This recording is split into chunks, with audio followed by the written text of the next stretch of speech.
everyone.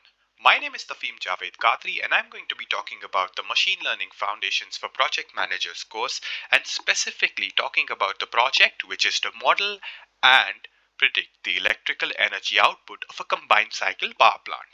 Now, a combined cycle power plant is a complex machine that generates electricity, and we'll not go into detail about how it works, but rather we'll go into detail about how we did on this project. So for that, let's have a look at our project timeline. Now, we divided the project into 6 distinct steps. The first step of which was having a look at the dataset or the dataset creation. Take a look at the dataset, have a look at the different types of variables that are there and what is it that we're trying to build and what is it that we're trying to predict. After we had a look at the data, we analyzed the distinct features that were there. The second step is actually to select the model based on the type of data that we observed. So what particular type of model would be more suitable for what we're trying to do. The third step is once we've analyzed the model, we select the features of the model. So what features are we going to analyze for this particular model? Now we're done with the backlog part. Let's model, which is our fourth step to build the actual model. Now, once we built the model, we define certain parameters on which the model will be evaluated.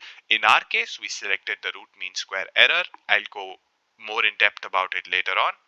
But once we've actually built the model, the next step is cross-validation. To actually perform cross-validation on the model and see if the model is actually getting biased by just the training set, and if random values are added to it, does it sustain?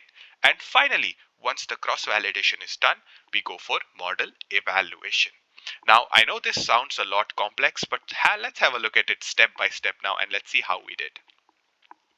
So, the first step, we have a look at the data, and as soon as we have a look at the data, some things are obvious to us. The first thing is the total number of observations. So our data points, 9,568 distinct sets of observations. The input variables, there are 4 input variables that were given to us. One is the temperature, the second is the ambient pressure, the third is the relative humidity, and the fourth is the exhaust vacuum. And then the target variable. What are we trying to predict? We're trying to predict the net hourly electrical energy output, also known as PE. Now we have our data set, we've looked at it, we know, okay, these are our features and this is our target.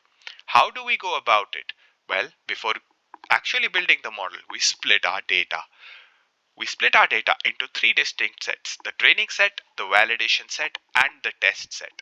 The training set forms majority of our data and is what will be used to train the model. In our case, we selected 80% of the data to go for the training set, 10% for the validation set, which is used to perform cross validations, and finally 10% for the test set. The test set is the data which is not fed to the model initially but is used at the end to verify the accuracy of the model.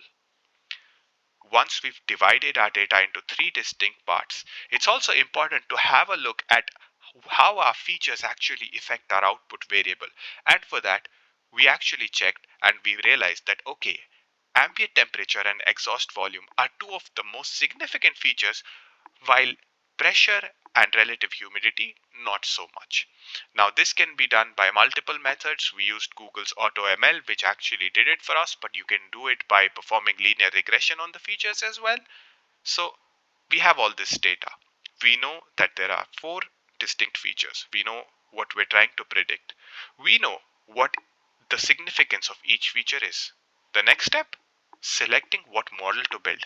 And in this case, since we're trying to predict an output based on a certain set of features, our data is actually very inclined for a regression model, and that is exactly what we'll build. We'll build 2 distinct regression models, Model A and Model B.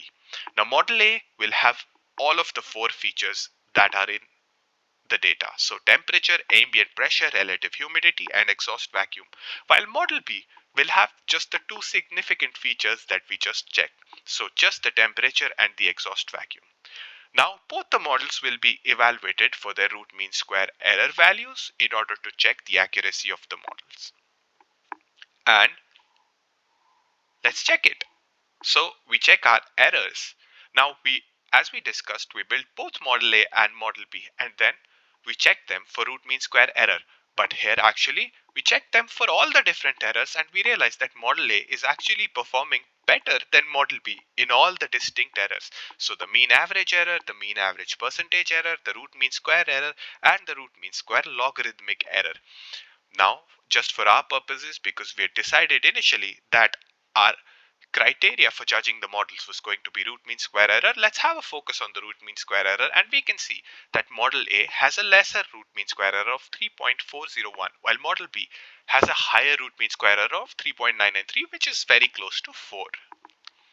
Now, what does this signify? This signifies that model A shows improved results over model B with lower error and higher R squared values when compared to model B.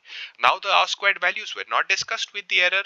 We did a separate test on the model to check the R squared values, and we found out that the R squared values for model A were 96% and for model B were 93.6%. Now, to make it clear, R squared values mean how closely the curve of the model fits with the trend data that we had. So model A performed better than model B.